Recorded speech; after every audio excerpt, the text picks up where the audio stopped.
Aprendendo com Emmanuel, uma série de reflexões sobre os ensinos de Jesus e de seus emissários. Mensagem 73, livro Vinha de Luz, título Falatórios.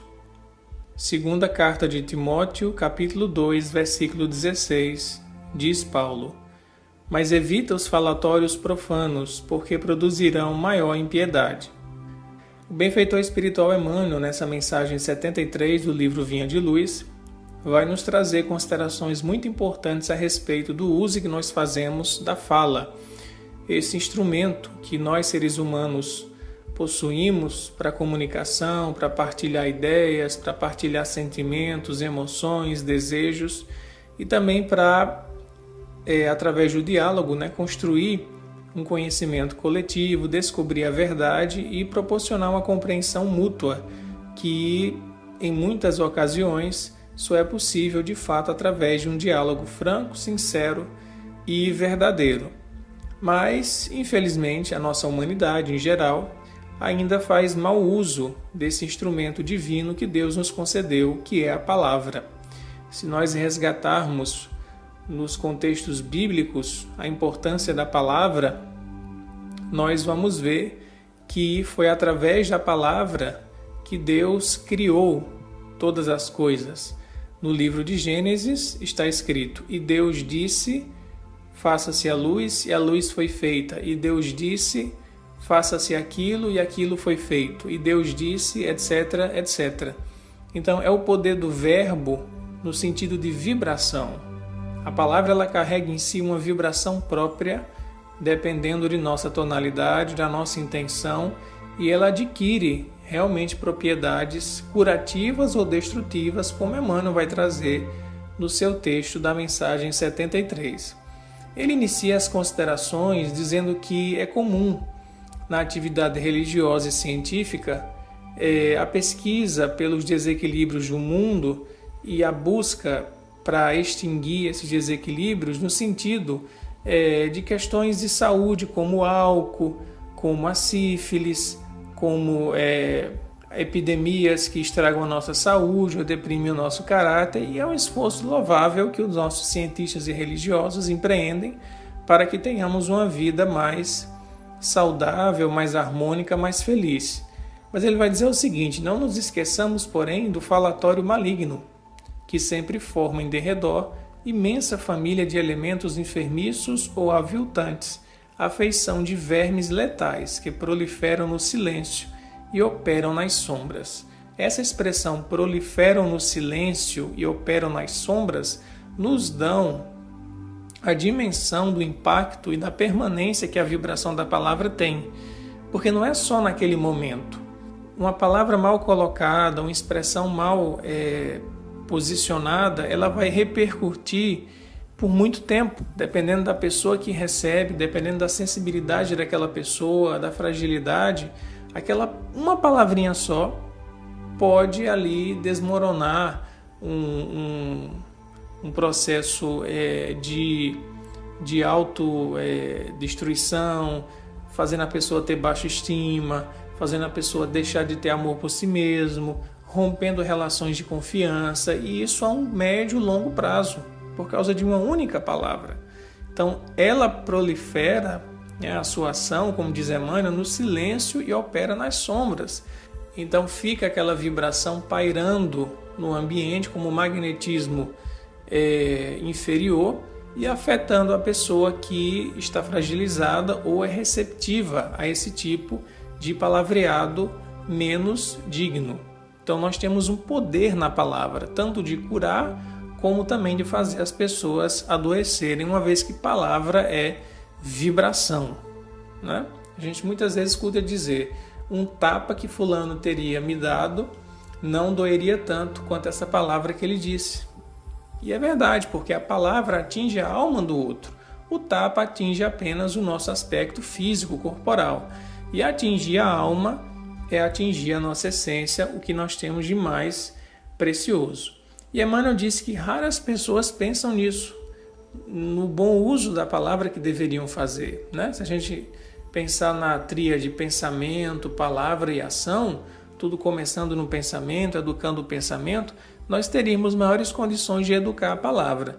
Mas como a nossa mente ainda é muito perturbada, é muito agitada, os impulsos nos governam, é natural, ainda na nossa condição, que expressemos palavras de baixo calão, palavras que depois a gente se arrepende de ter dito, porque vivemos no calor das emoções. Se houvesse serenidade em nossos corações, se houvesse calmaria em nossos pensamentos, as nossas palavras seriam bem mais produtivas, meditadas e seriam ditas com parcimônia e sempre com elevação. E Emmanuel diz: Deus criou a palavra, o homem engendrou o falatório. Isso é muito interessante, a questão do silêncio, a questão de você conseguir dizer muita coisa com poucas palavras. Uma das características dos sábios que a gente aprende estudando as histórias dos grandes homens e mulheres que marcaram a humanidade era de que eles conseguiam resumir em breves expressões, em breves máximas ou aforismos, grandes lições, lições eternas que valem até hoje. O próprio Jesus, que é o nosso maior modelo, tem inúmeras expressões curtas com conteúdo que a gente até hoje está garimpando para poder extrair o máximo de lição possível. Então, falar pouco com grande conteúdo é o nosso grande desafio. Tem gente que fala demais e a verborragia, é muito prolixo, fala, mas sem ter uma substância, e sem substância não impacta ninguém, porque falta o magnetismo, falta a energia da boa palavra e falta uma lucidez para que essa palavra seja bem empregada. Então, a marca de um homem sábio é falar pouco e falar nas horas certas. Há inclusive um ditado grego do mundo antigo que diz o seguinte: a palavra é prata, o silêncio é ouro. O que os gregos queriam dizer? Que mais vale calar do que falar. E se for falar, que seja algo nobre, verdadeiro, útil e construtivo. Senão, o silêncio ele é preferível.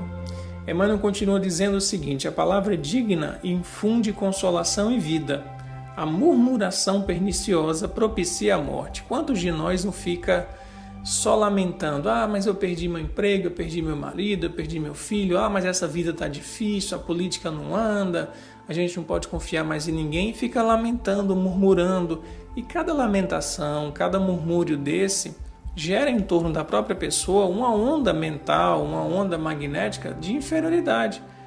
E pela lei de sintonia, pela lei das correspondências vibratórias, que tipo de entidade espiritual essa pessoa vai atrair? Do mesmo nível dela. Ela vai ficar ali sintonizada nessa autodepreciação, nessa reclamação com tudo, nessa revolta. Então não adianta nada, não é construtivo de forma nenhuma e propicia a morte.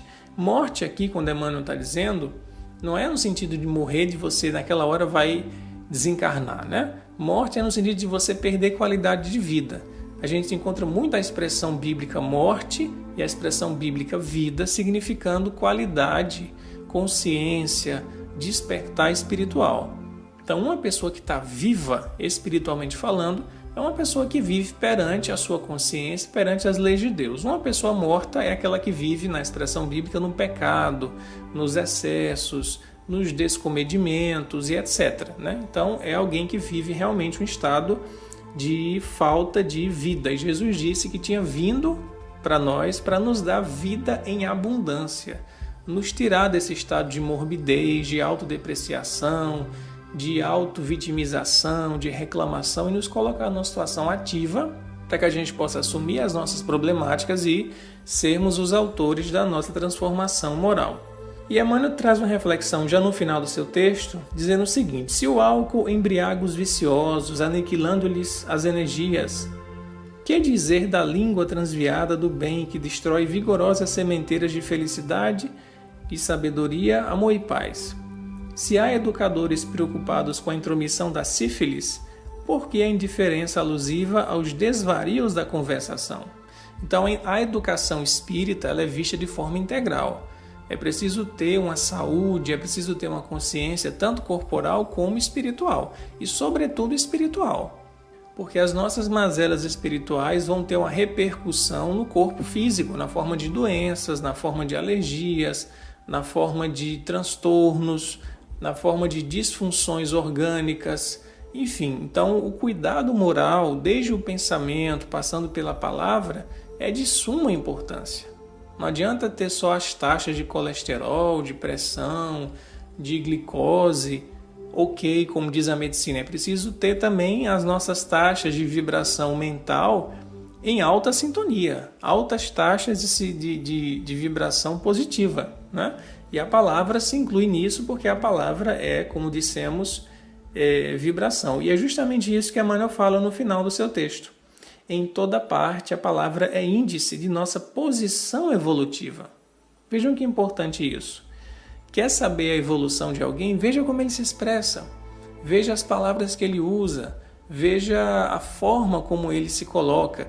E aqui não é dizer que a pessoa fala bem no sentido gramatical, fazendo concordância de sintaxe. Não é nesse sentido. É no modo de se expressar. É na candura, na brandura, em usar palavras sempre positivas, construtivas, ser uma pessoa que vai conciliar e não levar dissensões. É nesse sentido que Emmanuel está querendo dizer, porque há muita gente que tem uma gramática perfeita, mas que a inteligência é voltada para fins egoísticos e até maldosos. E é uma pessoa que é analfabeta, fala errado, segundo a gramática, mas sempre tem aquela palavra de consolo, aquela palavra de alento, aquela palavra de ânimo, né? Que faltava para alguém se iluminar e encontrar uma solução para um problema da sua existência. Então, a palavra aqui é no sentido de modo de se expressar, de vibração, de teor espiritual, e não só da concordância gramática ou da correção linguística, né? E ele termina dizendo que cada frase do discípulo do Evangelho, nós cristãos espíritas, deve ter lugar digno e adequado. Falatório é desperdício, e quando assim não seja, não passa de escura corrente de venenos psíquicos, ameaçando espíritos valorosos e comunidades inteiras. Então que possamos fazer essa reflexão, rever a nossa postura perante a nossa forma de se expressar através da palavra, esse instrumento divino que nos diferencia dos outros seres. Como diriam os gregos também, é pela palavra que o homem tem a condição de raciocinar, de dialogar, de construir ideias, hipóteses, soluções, enfim. É um dos nossos principais atributos enquanto seres humanos. E, sendo assim, precisamos saber usar bem esse instrumento, porque ele pode promover união, paz e harmonia, e também pode promover guerras, assassinatos e tantas dissensões como nós vimos na história. Líderes políticos que tinham uma oratória muito forte, um magnetismo muito forte na palavra, arrastaram multidões para fazer guerras. E Jesus, usando a sua palavra de uma forma divina, arrastou também multidões para viver a paz e instaurar o reino de Deus nos nossos corações e também sobre toda a terra. Então, que possamos, de fato, valorizar esse instrumento e usarmos da melhor forma para construir um mundo íntimo melhor e auxiliar o nosso ambiente para que ele tenha mais harmonia e mais sintonia com as esferas superiores.